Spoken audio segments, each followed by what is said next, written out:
Alrighty. We are going to be talking about job interview tips tonight. Another very popular question this week. I hope everybody had a great day. I did, because it's Friday.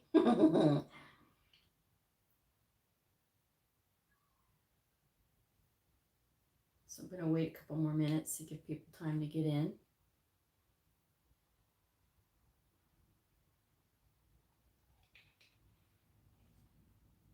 Hi, Shannon. Thank you for the blue hearts.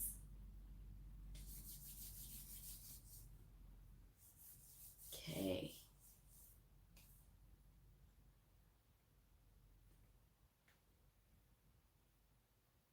Hi, Tracy. All right. So we are going to be talking about job interviews. Yes, they get a little nerve-wracking, but they can be fun if you let yourself enjoy the experience. Half of the time when you are looking for a job, it is actually part of just enjoying the experience or trying to get into the experience so that you can enjoy it. It is stressful. And so I like to look at things that are stressful, and I try to look at the most positive thing I possibly can that I can get out of this experience, because why spend the entire time being miserable when you don't have to? You know. Hi, Carla. Thank you for the blue hearts. I'm a little late today, so that's all right. So I'm going to go ahead and start up. If you're brand new to my channel, welcome. I am Blue. I'm a medical coder. Today I am talking about job interview tips for brand new medical coders. A lot of people will ask me, Blue, I don't have any experience and I got an interview, and what should I do? What are some tips that you have for me? Or I'm coming from the medical field already. Perhaps I was a nurse before, and now I'm going into these interviews for medical coders. What are some things that I can say? The thing that I say first is this: you have to relax. Just relax. And in your mind, the more relaxed you are, the more relaxed the interviewer is going to be. Because remember, they have to find somebody. And so they're going on a lot of these first dates, right? All these interviews, and trying to find somebody that is going to fit their company appropriately and bring the most value for their money, because coders are expensive, so they want to hire the right person. They want to hire somebody that is going to benefit them, because with employers, it is all about them. they want everything to be about them. And so they're, sorry guys, woo, I want to sneeze right now. As soon as I start this, I had all this time before, didn't want to sneeze then. All right. I'm okay. All right. So then, as you relax and you start to make these connections with these interviewers, and you're going to go through a lot of interviews, okay? So get that in your head already. You're going to go through a lot of interviews. So you're going to go through this process many times. So the more you can relax and the more that you put off that energy, like I've been on a lot of these. So let me show you what I can do. What are some of the things that I can say? How can I present myself, right? That's what you're thinking. So I tell people too, if you have to practice in front of a mirror, you can go ahead and practice in front of a mirror, or you can practice with a friend, somebody else, another student in your class who is going through this same thing too. Then you can, interview each other. And the thing that they say is, well, tell me about yourself. They're looking for somebody that's going to be able to mesh well with the other people that are in their group. And they're looking for people that are going to be there to really be focused on the employer. Because again, employers, it's all about them. They are selfish, and they are going to want to pick the person who is going to need the least amount of training. Because while sometimes some employers may be okay with hiring somebody that is brand new with no experience, they're going to want somebody that is going to be able to pull their weight. And so if you know how to do your research, then you're on the right path. Hi, Christina. So when you're out there and you're interviewing, start off by thinking, I am meeting a friend. I am meeting a friend. We are just talking, and that's how your mindset should be, because that's already going to put you at ease. It's a lot easier when you're talking with your friends versus somebody that you work with, right? Maybe somebody that you don't particularly care for. You get stiff around them, so you're not really yourself. You need to relax enough to be yourself so these employers can see that. Yes, while you don't have experience, that's not going to cloud the other good things about you, which is that you have been newly trained. You are fresh on the rules. You are fresh on the guidance, and you are excited and raring to go. And you have no fear. The thing about being a brand new medical coder is you don't know to be afraid. All you know is what you've heard, right? But you haven't really truly experienced family practice. You haven't really truly experienced the ER, coding in the ER, or coding for ortho, or coding for podiatry. You know, there's those different types of specialties. And the more fearless you are open to having all of these experiences with these different clinics, the more attractive you are going to be to these employers. Because sometimes the employer will ask you, well, what kind of work are you interested in, inpatient or outpatient? If you're working in the outpatient setting, what kind of clinic are you interested in coding? You can tell them wherever you need somebody. I am available for anything, because you're willing to learn. Don't put yourself in a position, well, I don't have experience, so I want to start off in the easy clinic, because trust me, somebody's already taking care of the easy clinic. No need to worry about the easy clinic. So having that, okay, I'm here and I'm ready to go, is a good way to also think. It is a huge mental game that you have to play in your own mind, because you have to have that strong attitude, and you have to be able to be friendly and open at the same time, because you want them to be able to trust you. It's all about building that instant trust. The faster you can learn to build trust, the more people are going to be attracted to hiring somebody like you, because it is all about trust. And they'll know that they can trust you based on a few things, based on your resourcefulness. How resourceful are you? And you can make these points clear throughout the interview. When they're asking you, what kind of resources do you use? Then you can say, oh, I reference, and then name a book, right? Like the Merck manual, or a particular website that you use. Something in specifics, because they like specifics as well. Because if you say, well, I just Google the answers, you have to be a little bit more specific than that. Because if you say I Google the answers, that's not really a good answer, because Google has opinions, and it has really good information, and it has really bad information from everywhere. Are you looking at sites like Novitas? Are you looking at sites like cms.gov? Those are the more reputable sites. Are you looking at EM University? What are you looking at to potentially help you when you're out there and you're going to find yourself needing to find references? So it's important to know what your references are. The Merck manual, 3M, nosology, and the coding clinic. Those are more definitive. As definitive as you have to be on your on your resume, it's the same way you have to be in person. This is why I tell you guys that writing your own resume goes a long way, because when they see that resume, they're going to expect that same cadence when they are talking to you. So if you are together and you're with it and you have a really great resume, then they're going to know, okay, this person wrote this resume. And it's not just about looking up codes, folks. It is about knowing how to write properly, because we do have to send emails to providers. We do have to query providers. We do have to provide education. And sometimes that education is provided over email. And just because you're new, it does not preclude you from having to do education as well. Because while not all facilities do it, this is something that you need to be prepared to do, if you need to be prepared to do it. So that is the first part of it.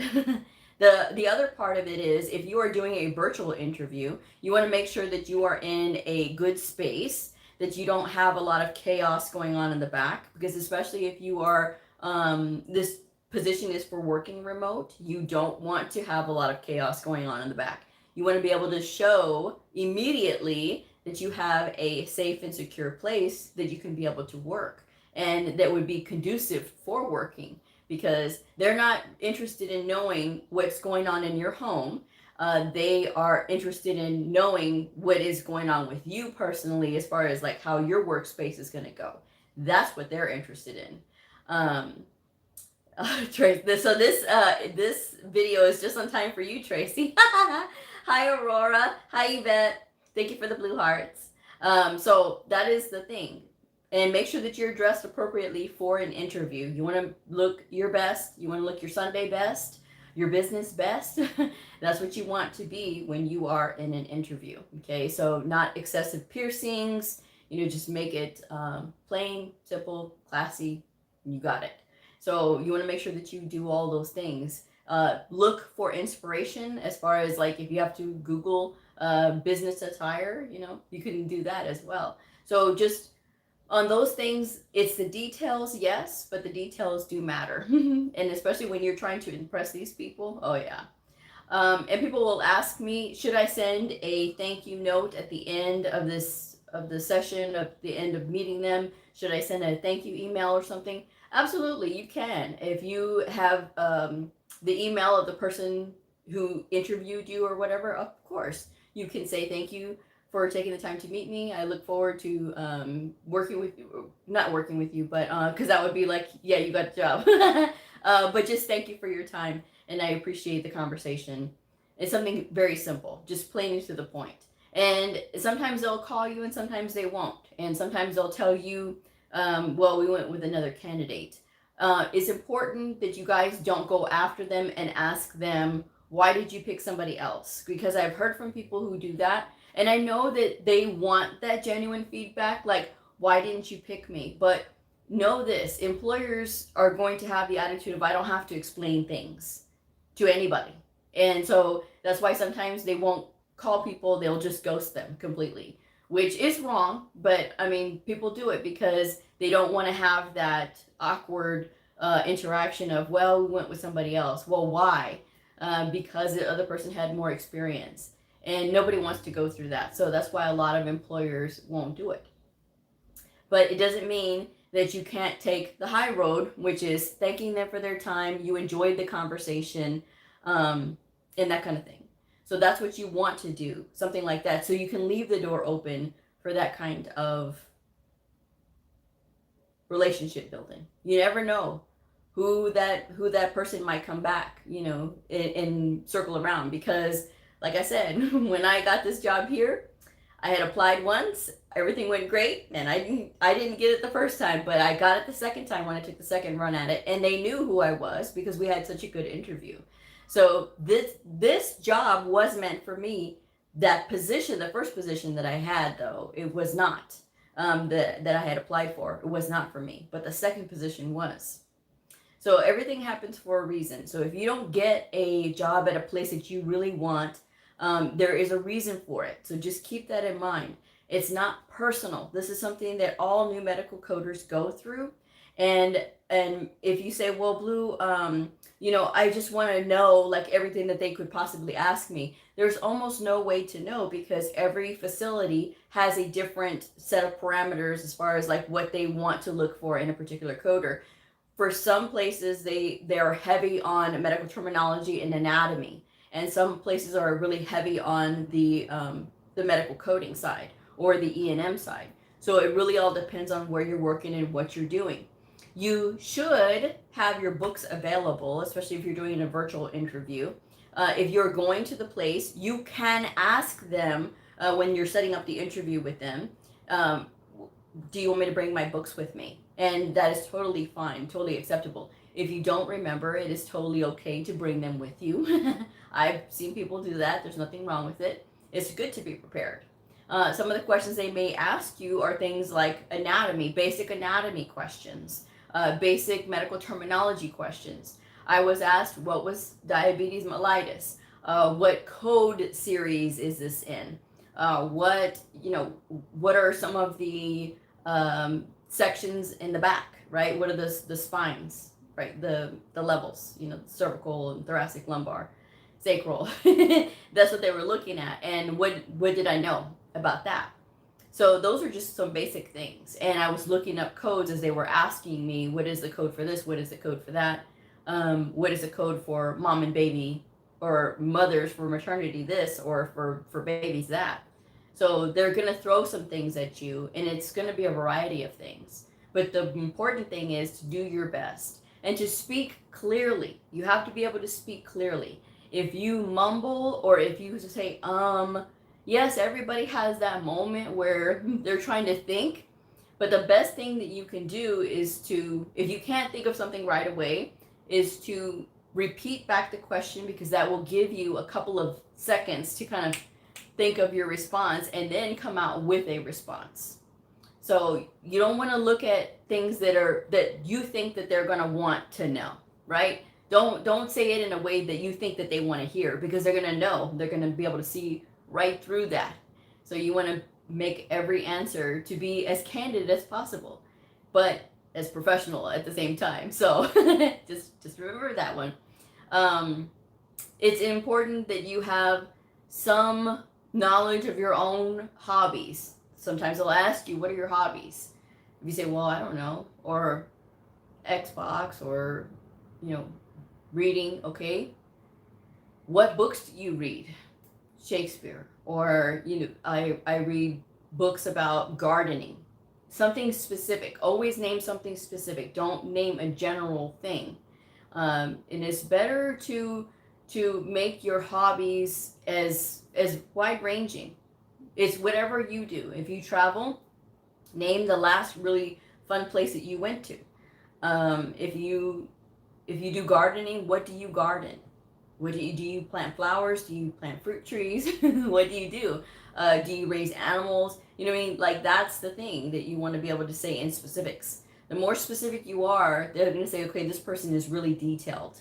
So that's what they like when they're looking at a medical coder. You have to know detail. Pay attention to details. Detail is everything. Whether it is how they are treating you, how they are responding to you, their energy, that's what you're going to be able to notice. And don't take, sometimes when they're very quiet and they're not really giving you a lot of feedback, don't take that personally. Sometimes some people take a few moments to process what they're doing, especially when they are spending the time to interview people. You may be the 5th interview of the day, so they really have to kind of pay attention to how they feel and what they think in this interview. So while you're not trying to put on a show, you do want to be memorable in a good way. And so you want to be able to respond in ways that they know that you've been paying attention. What do you know about our facility? That's a really huge one, because if you don't know where you're applying, or you don't know anything about them, that says a lot. That says that you are just pretty much blanketing everywhere, trying to get in somewhere. You do have to know a little bit about them. It's nice when the person who's being interviewed can say a few things about the facility that they are wanting to work at. Why do you want to work here? It's a great facility. It's got many different specialties, and you enjoy the challenge of having a variety of things, a variety of specialties to choose from. So there's a lot of really good things about working in a place where they have lots of different options for you, and not being pinned down to one thing or another thing. Don't go in there saying, oh, I want to be a manager someday, because that person who's interviewing you may see you as a threat. So you don't want to do that. You want to leave the door open, and you want to be able to learn. People like to teach, believe it or not. Sometimes they don't know they like to teach, but they certainly don't want somebody that is going to try to take over what they're doing. You want to be able to show that you can actually enhance the facility and not be in there to take over for them. Okay, so that is a huge thing. Also, there's a bit of an age thing. So medical coding brings in lots of different people at different stages of life. Sometimes people are very young, sometimes people are middle age, and sometimes people are older. So, depending on who you are speaking to, think of that person as your age. Even though you may be older, you need to think of those people as your same age. Because if you look at them as your same age, you are less likely to fall into that sort of trap of getting into that older person, younger person, or younger person, older person, that kind of thing, whichever way it's going to go. And it happens sometimes. Sometimes I've had coworkers, because I happen to be the youngest in the department, one of the youngest in the department. Like literally, there's maybe 3 of us that are young, and everyone else is older. So sometimes they have a habit of speaking to me like I'm their kid, and I'm like, hello, hello. A few of them have daughters that are my age, right? So it's just like, okay, we need to kind of slow down. Oh, you're right, Blue. I'm so sorry. Right, because I'm young enough to be your kid, but I'm not your kid. Okay, so let's get that right. So it's the same thing when you're interviewing. So this is why I always tell people, look at that person like that person is somebody that is your age. You are more likely to talk to them, okay, like one-on-one. All right, good. This is what we're gonna do. And treat them like you would want to be treated. Because again, interviewers can be just as nervous as you are. It's the control is not all only in the interviewer. You have some of the control too, because they are just as excited to meet you, and you have so much to offer, because you've learned and you've taken the time to go over the stuff, and you're freshly trained and everything. So that has a lot of power. People don't think about that. And I know it's kind of hard to think about that, especially when you keep getting the door closed on you, and people keep telling you no because you don't have experience and whatnot. But it doesn't mean that you can't keep going, and it doesn't mean that you can't tailor your response each time. When you tailor your response each time, each visit gets more personal. The more interviews you go on, the better you're going to be at interviews, because it's not your first rodeo. You've been through a few of these, and every time it gets easier. My first interview versus now, I mean, obviously, because I've had experience now, it would be a lot different. But when I was interviewing way back in the day, my first interview, of course, I was very nervous. But I was also myself as well. And I've taken theater arts before. So I had to kind of tap back into that, because I was very nervous, and I am a shy person. So that shyness did come over me at first, and it was just like, no, I need to get myself together. And so I kind of went back to my theater arts training, and I'm like, okay, I can do this. I can make it to where this is my audience and I'm performing. So if in order for me to put on a good show, I need to reach into my skills, and instead of different voices and different dialect, it was, okay, this is my skill, this is my skill set, and this is what I know. So that was how I was able to overcome those fears and that worry of, I did good or I did bad. When I was interviewing for the position here, and I interviewed for the first time, I was so excited about this interview, because this interview was going to get me to the place that I wanted to be, because this was a place that was as close to my hometown as I could possibly be. So I was very excited about it, but I also gave myself a pep talk the night before, in addition to talking to my mom. But I also did a lot of the self-talk too. It was just like, I really have to perform well at this interview, because this is what I want to do. There is no failure at this interview. And though technically I did not get the position the first time, there was a reason, and that position was lower than the position that I'm in now.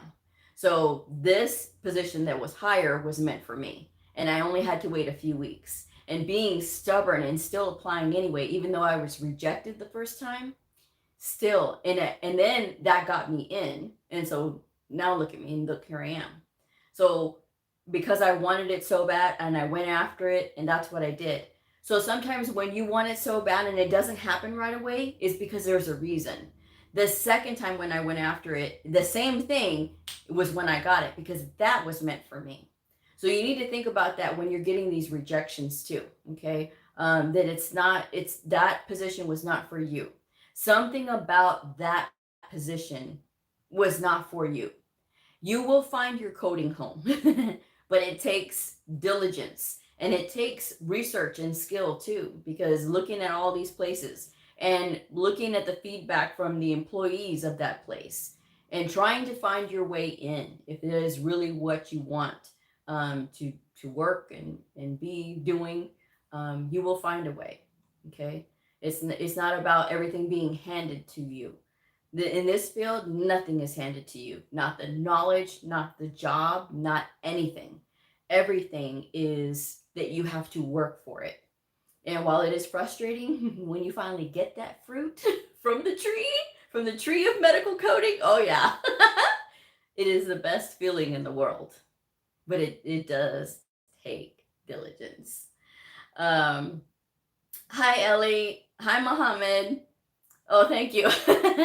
And Mohammed says you are an excellent motivator. I appreciate that. But yes, it's what you do when you are interviewing, and so keep that positive energy going, and don't think of every single place as this is the place that's going to hire me. Don't think of it like that. Think of it like I'm meeting a new friend today, and it's going to be nice to be able to meet this other person and find out what questions they have, because the more you get practice with these questions, the better your responses is going to be. Because haven't you ever had that conversation with folks where you're having a conversation and you think about it later and you say, I wish I would have said this, and you come up with some really brilliant thing that you would have said had you thought about it? Well, that's the thing with these interviews. The more interviews you go on, and a lot of these questions, sometimes they are the same. So then you can be able to formulate better answers. And it may be a question that you may not have even thought of. It may have been something that was not like your standard questions, which is tell me about yourself.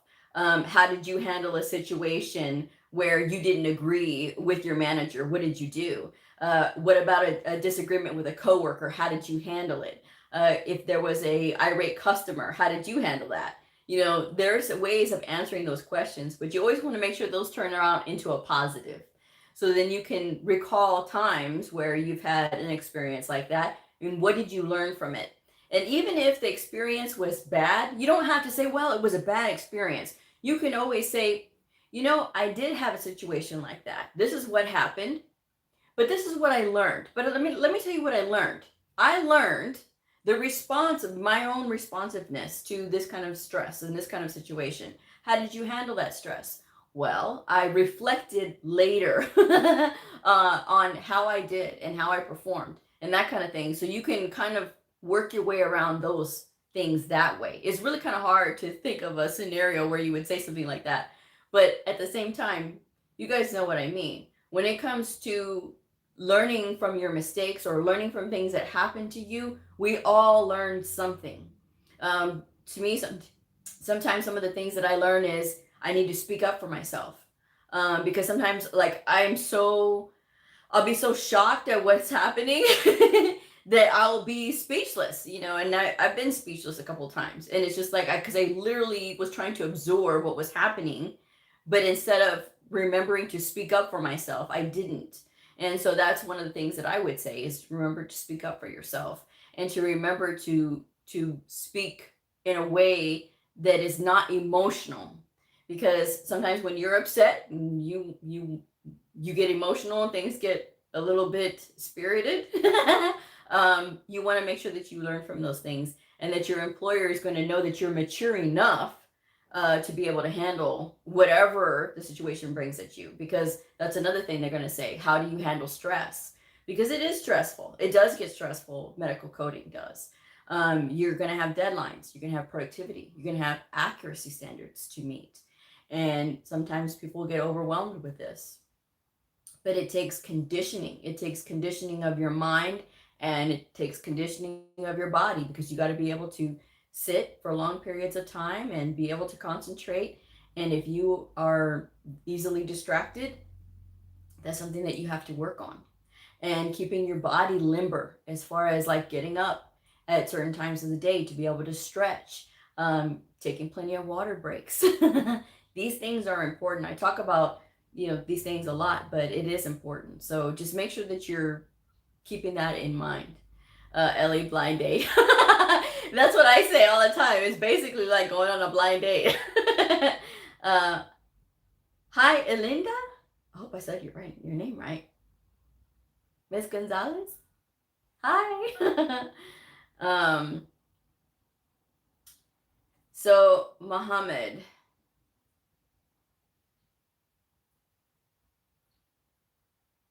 Okay, Mohammed says, I only worked 4 years for pain management coding, but will be sitting for the CPC coding exam.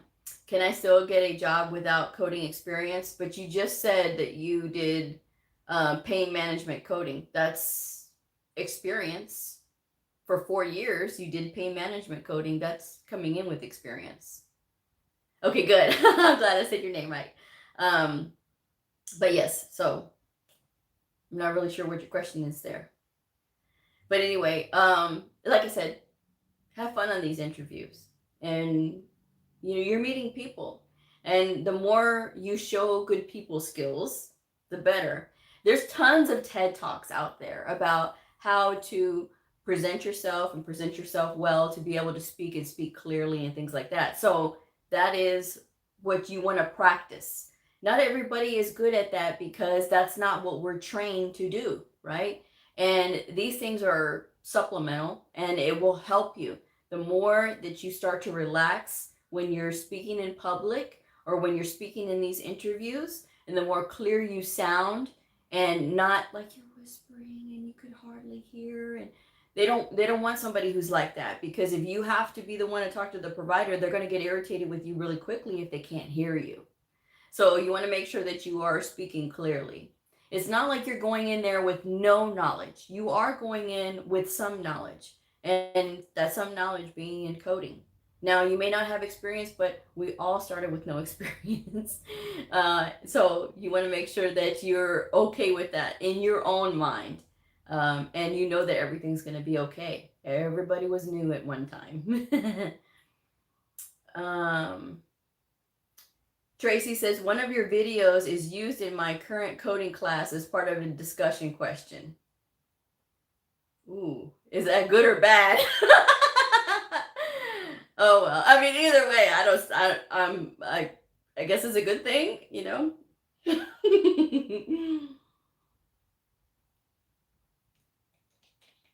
But which video? That's my question. Catherine, great channel. I was wondering, are most coding jobs working from home?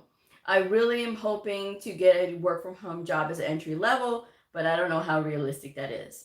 So Kathy, thank you so much for your comment. When it comes to working at home, medical coding is for beginners to work at home. Before the pandemic kicked off, you had to have between 3 to 5 years experience, period, to work at home. If you didn't, you weren't going to get looked at all. But because of the pandemic, people still retired during the pandemic. People still went on maternity leave during the pandemic. So they had to make concessions for new medical coders. When it comes to working at home for the first time, and this is your first time working in medical coding at all, book coding and real world coding are light years apart. The book is going to give you the perfect scenario, the perfect situation. This is going to give you the unicorn notes that you will call unicorn notes in the real world. What I call unicorn notes are those perfect, gorgeous notes that have all the detail and all the information, and they hit all those bullets. That's a unicorn note. Now, you will find them in your career. However, they're more common when you're looking in the book. Now, in the real world, you're going to have doctors who were trained under very strict instructors. You're going to have some doctors who were trained under not so strict instructors. You have expensive medical schools, and then you have not so expensive medical schools. Then you have the standard, and you have those who exceed the standard, and then those who just barely pass. So if you have those, there's a huge difference in how they're going to document. Their attitude towards medical coders is also going to affect how they document. Now, if they have good, strong medical coders, then they're going to have better documentation. But what happens with good, strong medical coders and doctors and their relationships is because they are together at the facility and they're working those things out. Now, COVID is making it where some places are doing a hybrid schedule where you're at home some days and then, at the facility other days.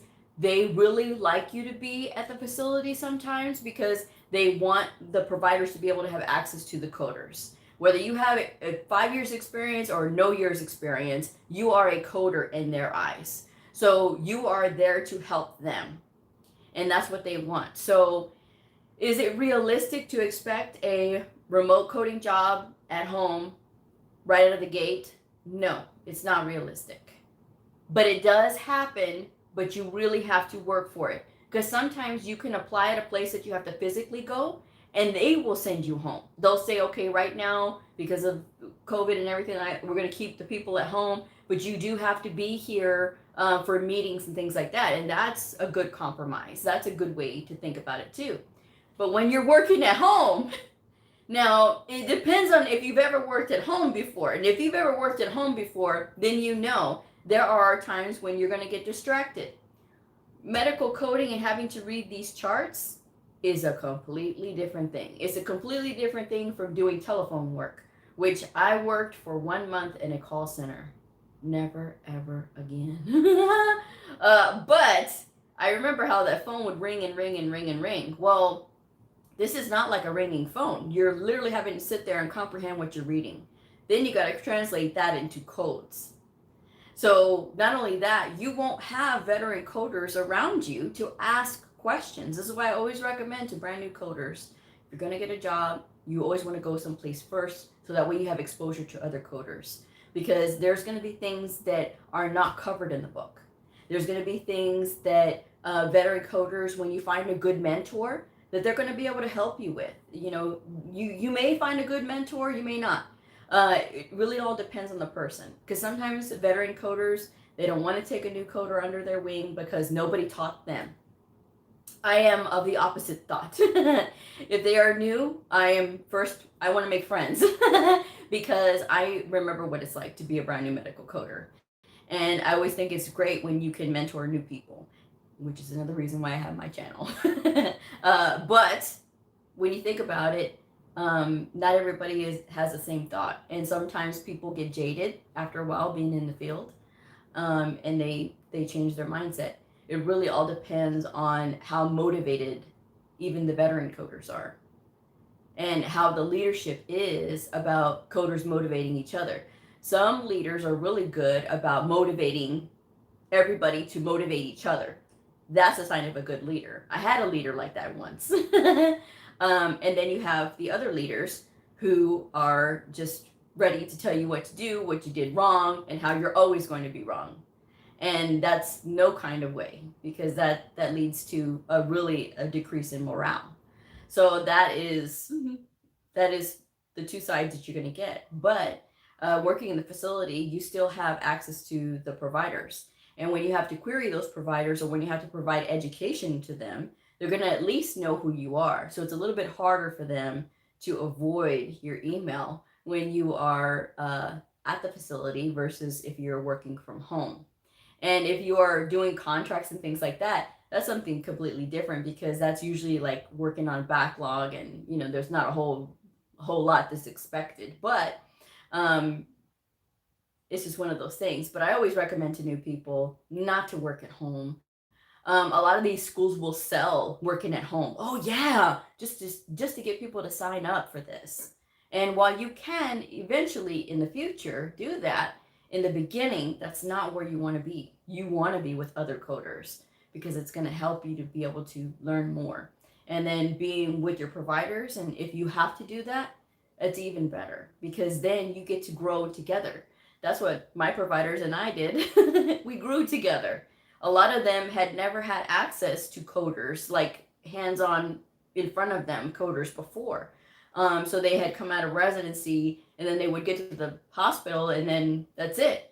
So nobody ever really talked to them, because coders tend to kind of be scared of providers, because, oh, well, they yelled at me, and they yelled at me one time, and that was it. They're going to yell. Providers may yell.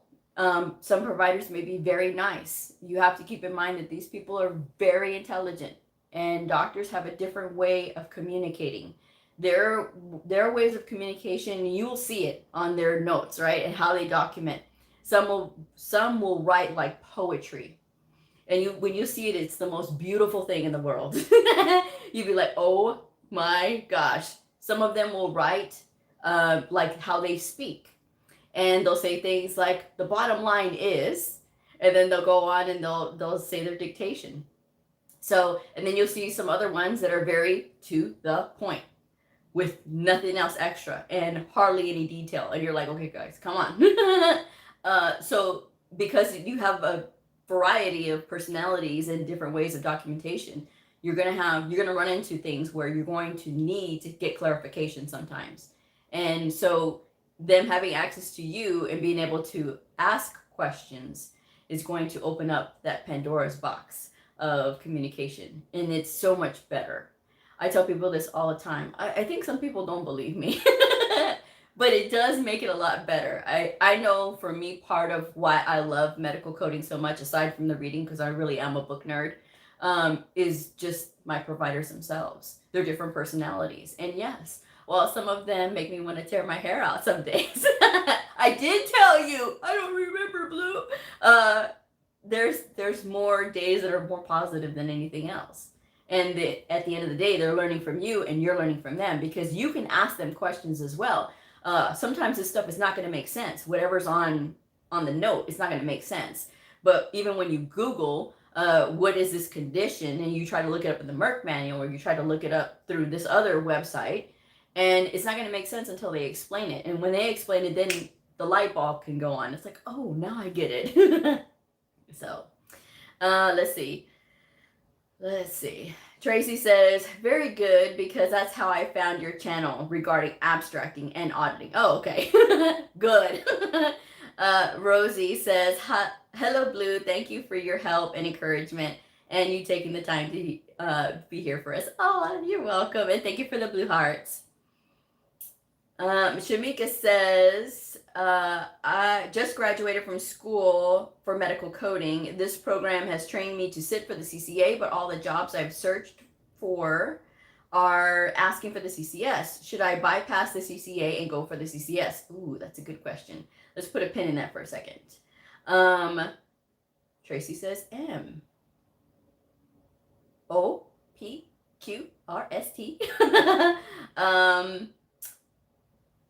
ED or Ed says, as bad as I want to be a coder with a CPC and my RHIT, I want to go into LVN since I'll get a job quickly in the hospital. I want to go into LVN since I get a job quickly in the hospital than as a new coder. The world is your oyster. Catherine says, thank you so much for the detailed answer. You're welcome. So going back to Shamika's question, should you bypass the CCA and go straight for the CCS? All right, so here's the thing. I spent several years as a CCA. I was actually a CCA until March of this year when I sat for my CCSP. And of course I passed. But the thing is, with the CCA, or the Certified Coding Associate, if you don't know, the Certified Coding Associate is considered the entry level medical coding credential, and with AHIMA, the American Health Information Management Association.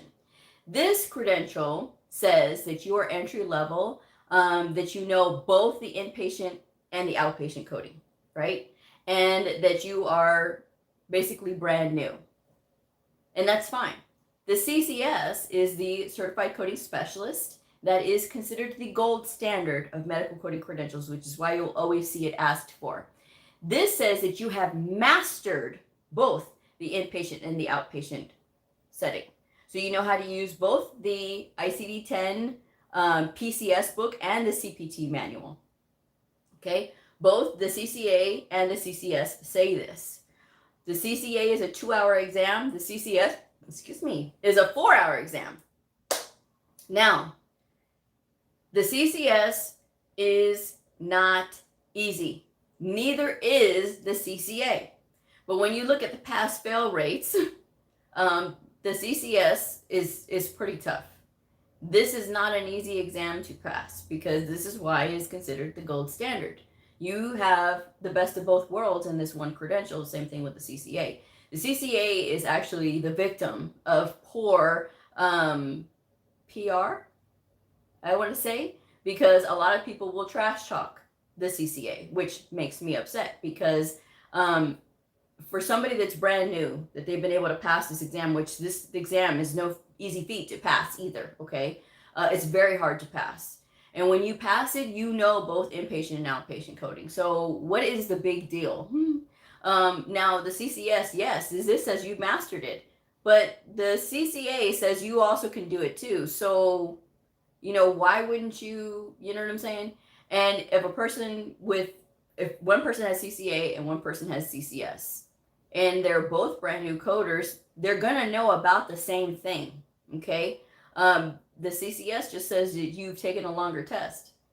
So again, there's no experience requirement on this anymore. There's no set standard of requirements for the CCS anymore. They used to, but they've lifted them. So again, I would say, why? And for people that say, well, no one asked for it. I applied several places and I've gotten several interviews with places that they weren't asking for it and I still got the job. So, that's where it just is confusing to me. And for people who will trash talk it, is usually people who have never had it, or they're not even with a HEMA at all, or even if they are with a HEMA, I really have to question their thought process on this because of the simple fact that it is still a very good credential, and it says a lot about the individual. And nurses have that credential, the CCA. Doctors have a CCA as well. So again, and so to me, when you pigeonhole somebody based on the credential that they hold, even though they are credentialed with a HEMA or AAPC, and you're saying, well, just because they have this credential, they don't know this or they don't know that. You actually don't know the person. I look at the caliber of the coder. Now, yes, I do say that if you want to be a medical coder, you want to be taken seriously, get the CCA, not the CCA, but get certified with a HEMA or AAPC. That's what I say all the time, that you have to be certified through one of them. I don't care what credential you hold, but as long as you're certified through them, because those are the two major medical coding associations, right? So when you do that, that's something different, because I look at the caliber of every coder, because the caliber of every coder is going to be different. Somebody can have a CCS and still struggle with coding. Somebody can have a CCA and still struggle with coding. Somebody can have a CPC and still struggle with coding. CPCA, same thing, still struggle with coding. CCSP, still struggle with coding. So it doesn't necessarily mean that just because you have those credentials that you are this or that or whatever. It is just a standard on the distinction of the credentials. That's just what it says. And each one says something different. But the CCA and the CCS, one just says it's entry or beginner, and the other one says it's mastery. But if they're both brand new coders, what is the difference? Other than the fact that they have different credentials, but they're saying the same thing. So that's the thing. I just wish people would stop doing that. And I will continue to say that I still recommend the CCA. If you have a hard time with tests, right? And you get so nervous at the thought of a long test, but you can palette a shorter test at 2 hours, go ahead, go for it. People still get jobs anyway with the CCA. Like I said, I had that CCA since 2008, and I stubbornly held on to it since this year when I went and I got my CCSP, which is the mastery of the outpatient setting. That's all it says. So again, I stubbornly held on to it because I wanted people to see this is what a CCA can do. And so many times I'd had those conversations where, oh, well, what does she have? She did that? Well, what does she have? I have a CCA. Oh, I thought you had a degree. Just having the degree doesn't necessarily mean that you're a master at medical coding either, because the concentration of the degree programs is going to be more on the managerial or the statistical side. So, or the educational side. That's what that is for. Those degree designations are for that. And that's why you'll see a lot of times people who have the RHIA or the RHIT, that's not what they're doing. They're not coding. They're more in the managerial side of the house, the educator side of the house, the auditor side of the house. That's where their strengths lie. They are the leaders of our industry. Not to say that somebody who has a CCS wouldn't be able to be a leader, because I've seen plenty of those be leaders as well. CPCs. Again, the CCA falls victim to a bad rap, because bad PR, because that's not where they go. They're mostly on the coding side of the house. But again, as a CCA, I have surpassed my peers when it comes to salary. I have surpassed my peers when it comes to training. I've trained doctors, I've trained nurses, I've trained other medical coders. And I did this all with the CCA. And I'm just brand new at being a CCSP this year, since the end of March. So again, it really has to do with the culture of the industry. And I really do wish that would change, like hiring brand new medical coders, even though they have no experience. Really just getting employers to agree to even hire a percentage of brand new medical coders would be great. People who are CCAs, people who are CPCAs. Because a lot of people will say, well, I can't get a job because I have my CPCA and I've been trying to do Practicode to take a year off. You still have to work a year, right? Even after you do Practicode. If you don't have a job yet, you have only a year off of that, but you still have to work another year. And so that Practicode is not meant as experience when you're out applying for jobs. It just says it's because it's an educational product. And it just says that you have a little bit more education. You've done a few more records. You've coded a few more. It's a great educational product. Do you need it? No, because I've seen plenty of people with a CPCA still get a job and never have to get Practicode at all.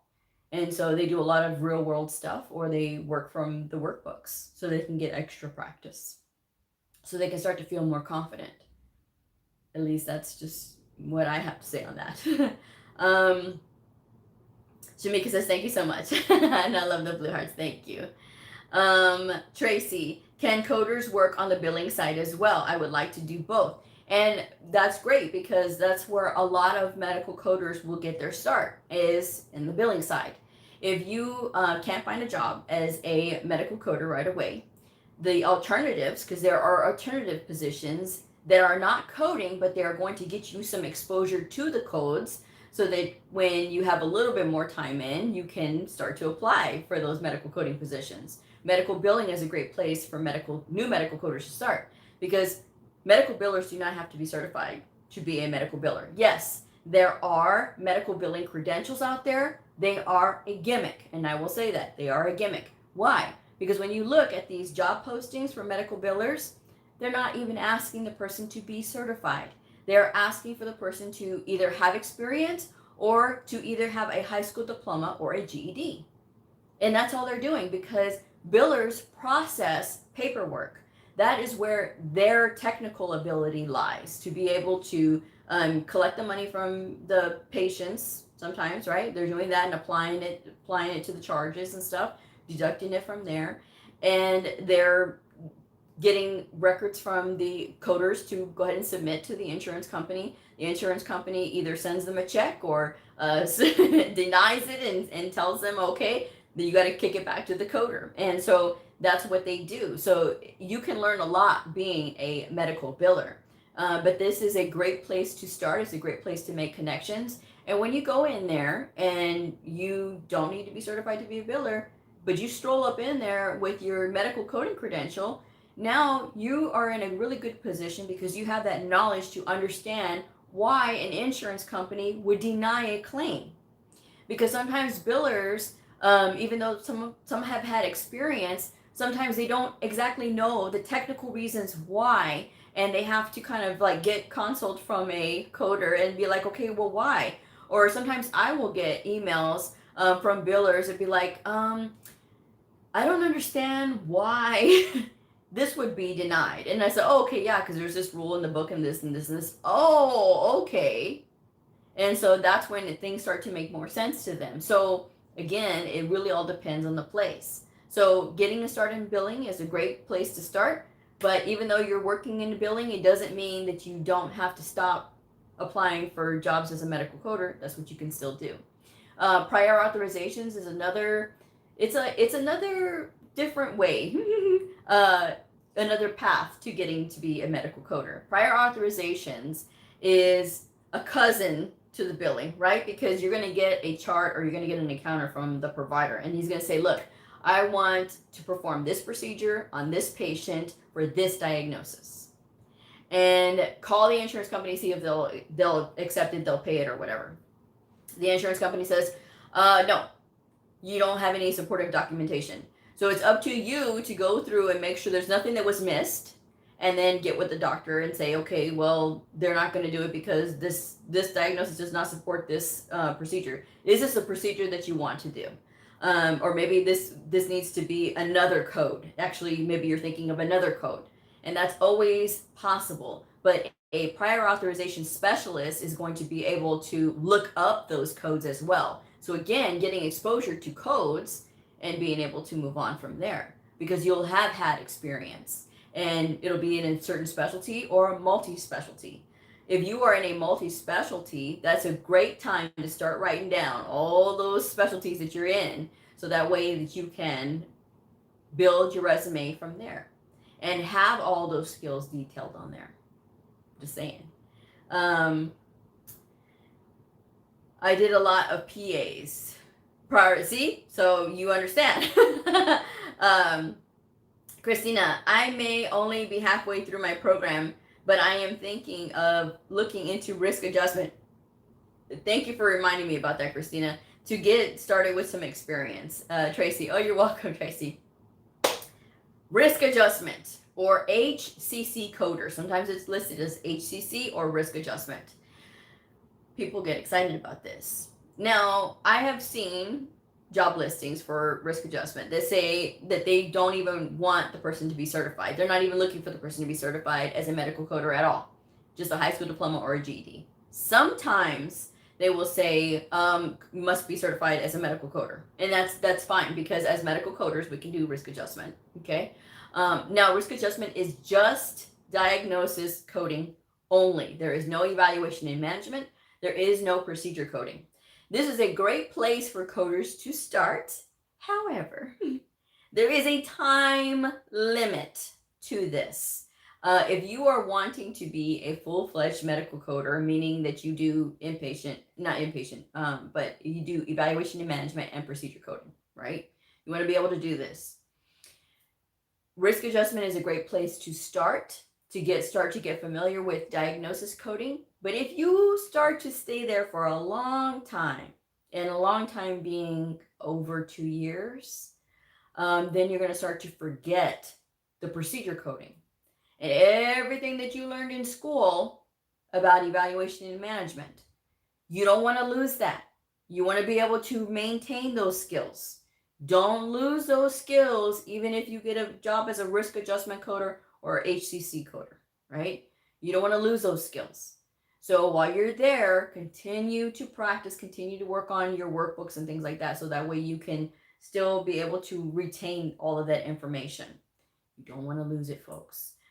Risk adjustment is a good place, but it's not a permanent place. That's what I say. You know, if you get in there and you decide you like it and you want to stay there, then by all means.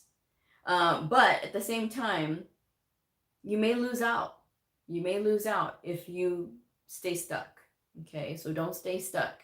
And sometimes employers may not look at that as experience. So that is another thing to think about.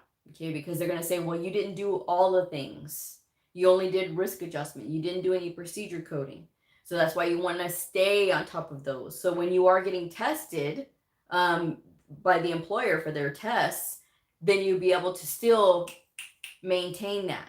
It's all about quickness and being quick and being able to think on your feet. And even if you don't have experience, it's still not a reason to be scared. Be prepared. And being prepared means going through your books and being familiar with your resources, knowing what the coding companions are, or the coder desk reference for procedures, or the coder desk reference for diagnoses, knowing what those are and how to use them, so that way it can help you so that you don't stay stuck. Because we have to know what doctors know while never having gone to medical school. So it's true. And it takes years to know this stuff. I didn't get confident in coding, in my coding abilities, till I was 5 years in. I didn't realize I had a passion for it until I was 6 years in. And I've been like that ever since.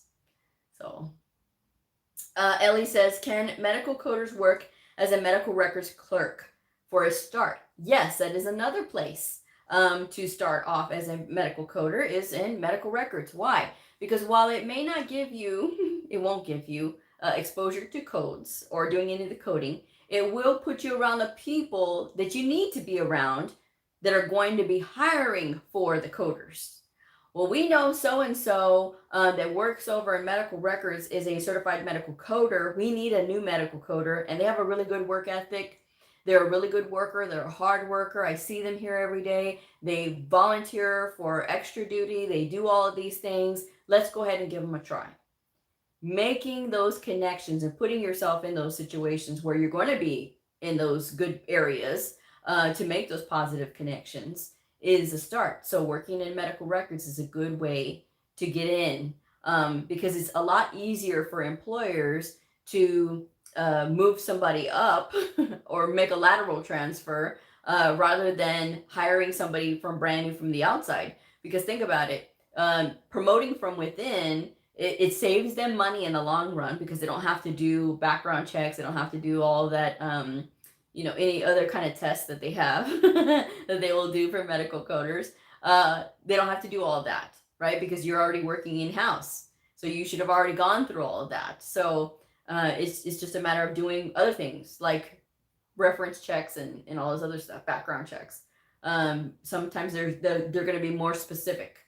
Depends on the facility. So some facilities will run you a little bit, as far as like 10 years, they'll run 10 years back, and they'll, contact your references and go from there. Humble says, wow, you're great. This is exactly what I needed to hear. Thanks. Oh, thank you for the blue heart. Oh, and I'm so glad. I'm really glad.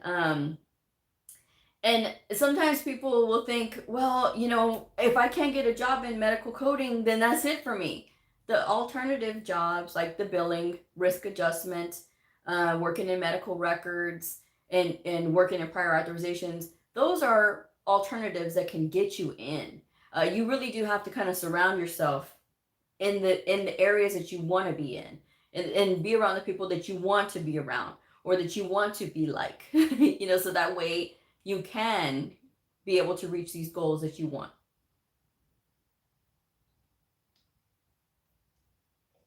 I will say that everybody's path in medical coding to being a medical coder is different. Everybody's path is different. And also applying with the temp agencies too. When you Google temp agency for medical personnel in your area, agencies will pop up that will hire temporary medical billers and coders, or medical billers. So that way you're just filling a seat for somebody, but it gives you time to learn, because you're not really, there's not a lot of this expected of you as a temp, right? But it doesn't mean that you can't put forth a really good effort. And then again, you're going to be making connections. So while it may be a job here or there, that job here or there is going to fill up your resume, and it's going to give you a little bit more exposure to the field. Doing a lot of networking is a huge thing in our industry. For all of the solitary work that we do, it is about making those connections. And you would not believe how small the community of medical coding is. There are thousands of certified medical coders, and there are thousands of people getting certified every day. but there are literally 10 degrees of separation. After a while, you will start to know people, and people will start to know you and know your work ethic. When I started my channel, and it wasn't very long until I started running into people who knew who I knew, or who knew me. And so it happens. Muhammad says, what about to start as AR position with AHIMA? Accounts receivable with AHIMA at their headquarters?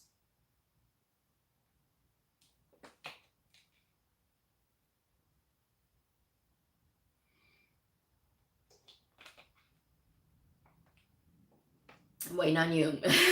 So, but yes, but that was my advice about interviews. You're meeting new friends, guys. Have your books ready. Be prepared for these questions. Be as relaxed as you possibly can. Speak clearly, because they're going to be paying attention to these things. Know where you are applying, because there's nothing worse than, what do you know about us? I don't know, I just applied. Something worse than that. But just make sure that you do your homework. And the more interviews you go on, the better you're going to get at it. The more friends you're going to make. Going to the association meetings, if you are with AHIMA or if you're with AAPC, whether it is virtual right now because of the pandemic, it's still a good way to make connections. LinkedIn is another really good place to make connections as a medical coder. There's also lots of resources that get posted about free continuing education units. And if you are a brand new medical coder and you need to get your continuing education units because you have 2 years to get however many continuing education units you need, yeah, that is a really good resource because you see a lot of them. Imagine is a really great site or LinkedIn page to follow because they're really good about posting about webinars and things like that. So Tracy says, I'm excited. My program ends on September 23rd and we'll start the workshop for certification on the 27th. That's great. I know that you have to be really excited about that. But when it comes to the certification exams, just prepare yourself. Trust your instinct. Look at the question, look at the answers, so that way you can be paying attention to detail. A lot of it is paying attention to detail. This is why I get so strict on people when it comes to detail. Sometimes people will tell me that they're going to get certified with APPC. And I said, no, it's AAPC. Or they'll say, hi, Blue, BLUE. My name is BLEU. Okay, it's 4 letters. BLEU. Yes, I know it's a little weird, but it is the French spelling, right? And so that's something, it's the detail, guys. It's the detail that you have to pay attention to, because, in coding, if we transpose numbers, or if you switch a number, it's going to completely either change the code or make the code invalid. So again, starting early to pay attention to detail is key. Tracy, I'm a wreck, but in a good way. You're so excited. That's good. It's a good place to be when you're excited like that. And you're using that energy to study, or you're using that energy to find resources. That is really good. And when it comes to using and channeling that energy, that's the key to success right there. Because when people channel the energy into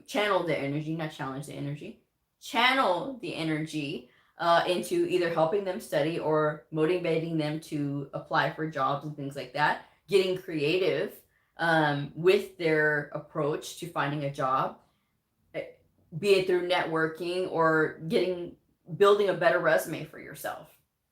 I always tell people, don't pawn off the responsibility of writing your resume on somebody else. I've seen some so-called alleged professional resume writers. Now, yes, I do resume reviews, but what I do is something completely different from a professional resume writer. A professional resume writer that is not a medical coder is not going to understand the language that we speak. I have seen literally that the person was trained in ICD. ICD, CPT, and HCPCS. Okay, I have a problem here. ICD what? If I'm an employer and I see somebody say that, ICD and then CPT and HCPCS next. Why are you being so detailed, Bleu? Because that neglect of detail says to me that there was not enough attention paid to be specific. So if you can't be specific on that, what makes me think that you're going to be specific when you're selecting the codes? Now, it may seem a little harsh, but it's meant to prepare you. Think about this. ICD what? 10? Okay, great. Now, PCS or CM? Which one do you mean? ICD-10 CM, ICD-10 PCS. We came from ICD-9 many years ago, but there are people who have been trained back in ICD-9 times who have not redone their training and who want to get back into medical coding. If you say ICD and you don't specify, next.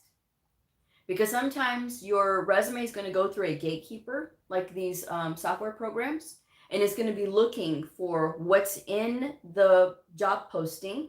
And if it does not match, then that's going to say, okay, this resume is not what we're looking for, even though you have ICD. Or I was trained in diagnosis coding, procedure coding. What procedure coding? Because there's ICD-10 PCS and CPT. And if we're going to drag HCPCS in it, there's HCPCS. So where are we going, folks? Where are we going? Pamela says, good evening. Did you mention about some resources to get some CEUs? You must have just tuned in because I just mentioned it. I said LinkedIn is a great place. It's a great resource to find CEUs. So if you're not on LinkedIn, it is a good place to be. I resisted getting on LinkedIn for the longest time. And it wasn't until one of my subscribers says, Bleu, you should get on LinkedIn. And I said, why? Okay, I'll go ahead and get on LinkedIn. So I'm on LinkedIn. If you are on LinkedIn and you want to connect, I am Medical Coding with Bleu. And Bleu is BLEU. So there's pages like Imagine that are really good for CEUs. That is a great place. It is, they have webinars all the time. Okay. So again, there's lots of places that post about CEUs. Some are free, some are low cost. So it is a really great place to connect with other medical coders as well. Miss Gonzalez says, lots of great info. Thank you for the encouragement and info. I'm glad I found your channel. I'm thinking of changing careers, planning to enroll in encoding program. I'm nervous. Ellie says, thank you, Bleu. Enjoy your weekend. You too. Oh my gosh, it's already, oh my God, people, it's 8:47 already. See, I could just keep going and going and going. So I'm going to go ahead and wrap it up on that thought. But I hope I have answered all of you guys' questions. Make sure that when you're out there in these interviews, you keep positive. And whatever you do, I'm going to, I swear, one last message and then I'm going to wrap it up. On LinkedIn, okay, do yourselves a favor. Conduct yourselves professionally when you're on LinkedIn. Now, I've seen medical coders who relax and they start to get upset and they show their anger when it comes to not being able to find a job and that kind of thing. It's not the best place to vent when it comes to how you feel about not being able to find a job, okay? Because trust me, there's been people on there that you see and then they get so upset and they get so mad. Nobody responds to those posts. But it's literally showing this is the person and how they are. You never know if a potential employer is looking at LinkedIn and looking at your behavior on LinkedIn. And yes, it is frustrating, but let's channel other ways of showing that. You can always say, I had my 5th interview today and I'm excited about my next interview. I'm learning from all of these interviews and I'm getting better at the interview process. That's something that's more positive. Not, I'm angry. I can't find a job. I should just give this up. This is all a scam. This is not Facebook, folks. LinkedIn is not Facebook, although some people try to treat it like it's Facebook because I get these inappropriate messages. But LinkedIn is a professional website, so please treat it like a professional website. Show your upbeatness, right? That you're upbeat and you're excited and you're positive. Everybody wants to be around the positive people. Okay, keep that in mind when you're posting on LinkedIn. That's just my advice anyway. How often do you post live videos? I stumbled upon this, so amazing. Oh, thank you, Susan. I do live shows most every weeknight at 7:30 p.m. Central Standard Time. I just happened to run over a little late on this one. But I am here 7:30 p.m. That's when my shows normally air. If I'm not doing a live, I will have a pre-recorded show, but I haven't done a pre-recorded show in a while, so that's what I do, 7:30 p.m. Central Standard Time. So I'm going to go ahead and wrap this one up. Thank you guys so much for a great conversation. I hope you all have a great weekend, and I will see you on Monday. Bye.